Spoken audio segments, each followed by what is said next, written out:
Greetings, everybody. LVW coming with an update on the Noob Sauce world. Okay, I'm going to have to do a little talky here for a second. The reason why this is an update episode is because Mojang sprang on us a new mob during one of its snapshots, and that mob was the Drowned, which is a zombie variant. And how it's created is that a zombie goes into the water and drowns. Now, how an undead drowns, I'm not quite sure, but that's kind of irrelevant.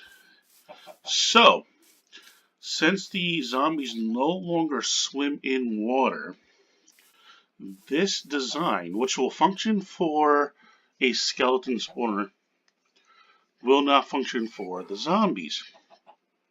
Okay, which means that I have to tear this all out. Now, I originally started working on that, and I even started recording it. Unfortunately, while working on that, the world corrupted. So, I'm working on, this is a backup of the world before the corruption.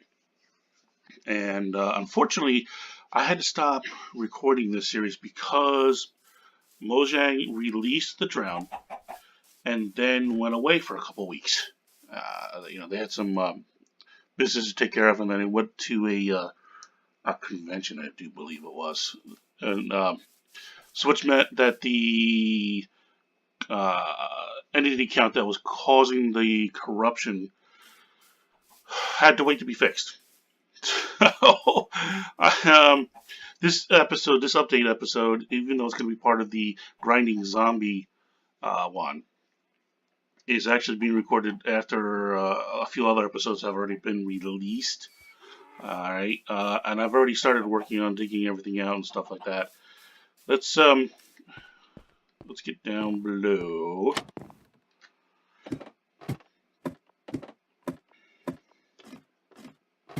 Okay, so we're getting down here. Now, I actually had a whole entire room and everything and stuff. Go away. Which I've already torn all this out. This was the elevator up and down the chutes. I dug all of this out. Go away. And I dug everything out here. Alright, now everything here is still fine. All of this is still what we want. What I'm going to change now is what happens at this side here. I've come up with a couple different solutions, and unfortunately, none of them are quick kills. So, when you get to these things, you're going to have to just use your sword and hack and slash at them like you used to in the old days. The good thing is, at least they'll be penned up, alright? So, let me get working on that, and I will give you the updates as I get closer and closer, alright guys? Alright guys. And the first step in the design is here. Let me explain what's going on here. Alright, so as they come down here out of this drop chute, they're going to fall here 2 blocks.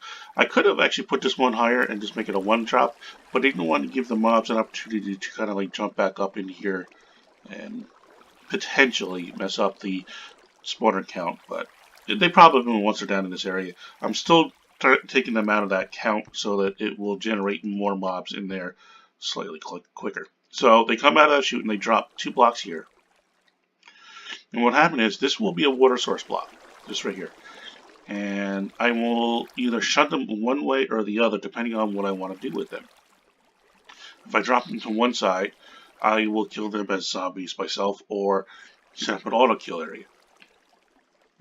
Or if I drop them the other way, I'll set it up so that they drown and become the Drowned, and this way I can farm the Drowned, which is one of the only ways to kind of get the trident that they have. That's one of their drops.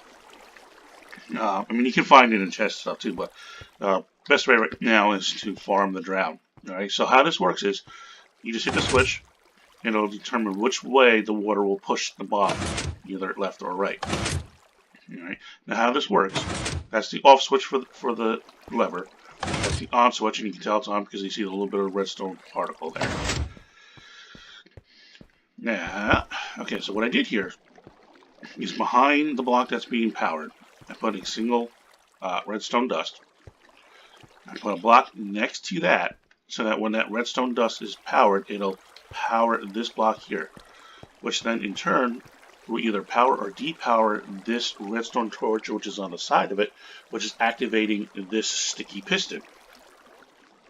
And it's also sending a signal to this redstone line over to this block, which either powers or depowers the block, and therefore powers or depowers this redstone torch, which either activates or deactivates that hopper. So this sets up that switch so that when one block is pushed in or pulled in, the other block is pushed out. Simple as that. Okay, and we'll watch it from the other side if we can. Like so. Alright. So that's the switch up. And now this is again the chambers put in place. Just another little quick update on the switch thing I was talking about. Now what I did was, here under this block here, I switched it up for a half slab. Alright, so I can show you. I'll take this block out here. I switched this full block out here, alright, which is right where the water flow for the trough comes out to. Switch it to a half slab. The reason I did that is to help the mobs to fall one way or the other. Because if they're in the water, they shouldn't bounce up and down. So you shouldn't technically have to do this. But I did it anyway to help with the mob flow. Alright, now down. And as you can see, I have the water source here, which is pushing mobs this way. If I hit the switch, that'll stop the water flow there and then make it go this way. Yeah, and I will turn the system on to show you how this will work. Turn it on until we hear mobs. There we go.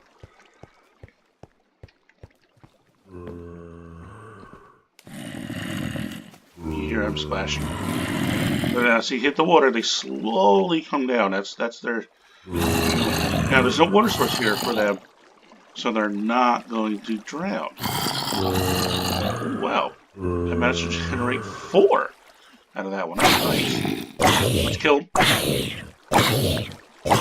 Goodbye. As I said, that's the only downside to this now is it's not a one hit kill kind of thing for them.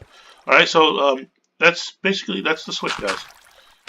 And then I will get the sides made up, and then I'll be back with that part.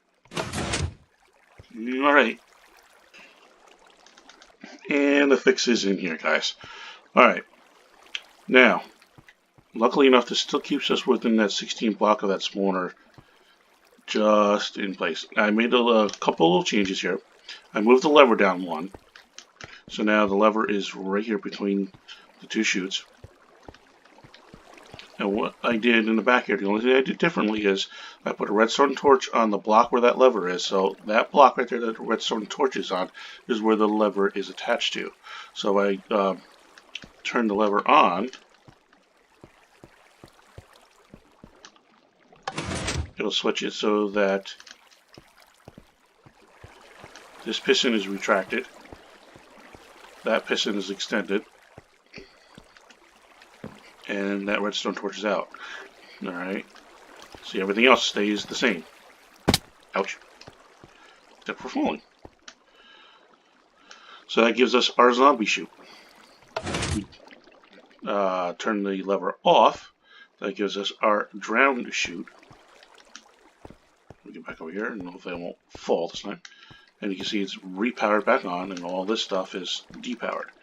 And the piston over here is pushed out, and that one's pushed back.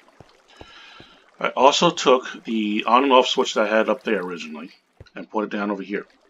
Alright, so by putting the lever there, I put a redstone torch attached to it like I did over here, and did a torch tower, what they call a torch tower.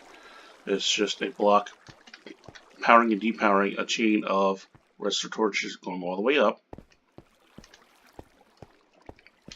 Let's get up here. Which brings us up to this power line here. And then, of course, turns the whole system on the way we originally had it. So, let's see it work. We shall make the zombies first. So, let's put it over to our zombies. Let's turn it on. We hear them splashing. Hear them moaning. So, we're definitely within our 16 block radius here, which is good.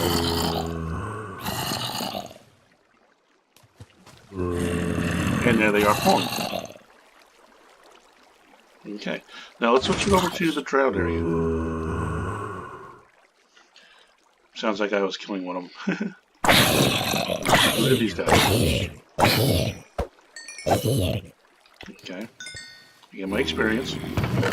Drops going there.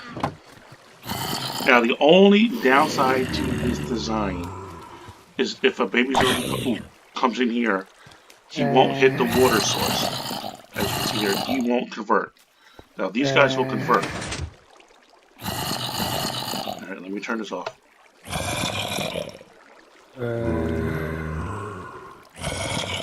Alright, let's wait for these guys to convert over. It takes about 30 seconds. No, I've already tested this.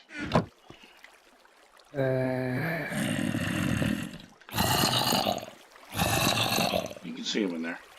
One guy's got full armor. Let's drop it. Sometimes they drop their armor if they convert over. Oh, wait, you know what? I took the water away. Sorry, guys. Hey, I derped up. My bad. And then I'll show you what I did here. I did make a little change here too as well. As soon as we get these guys to convert over, I'll show you. Now their head has to be in the water in order for them to convert. It's no longer if it's just their legs. Their head actually has to be in the water to convert them over to drowned. See, they're starting to shake now? That means they're getting ready to convert over. They're actually drowning.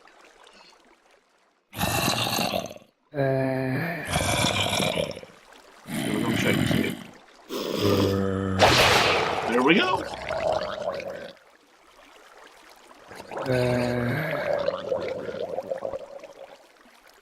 Okay.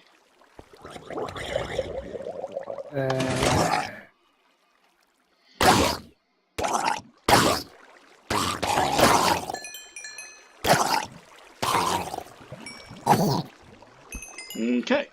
And we had our drown. Oh, he did drop his armor too. And we had our drown created. Alright. So now we have the zombie. Let me show you what I did here. Now what I did was, here's where the water drops down. If I turn that on, unlike what I have here, I have the sign up here to stop the water flow. I moved the sign down one more, so that when they fall down onto this half slab, alright, the two tall zombies will have their head into this water source, which then means they will convert over to their drowned state. Right? So that's the basic fix, guys. There's other ways to create this and stuff like that, but considering I'm not going to re-tear everything out and rebuild everything and come up with timers and everything like that, this is what will convert our zombie grinder over to using the new drowned mob and the non-swimming zombies. Alright guys, so thanks for joining, thanks for watching, and y'all take care now. Bye.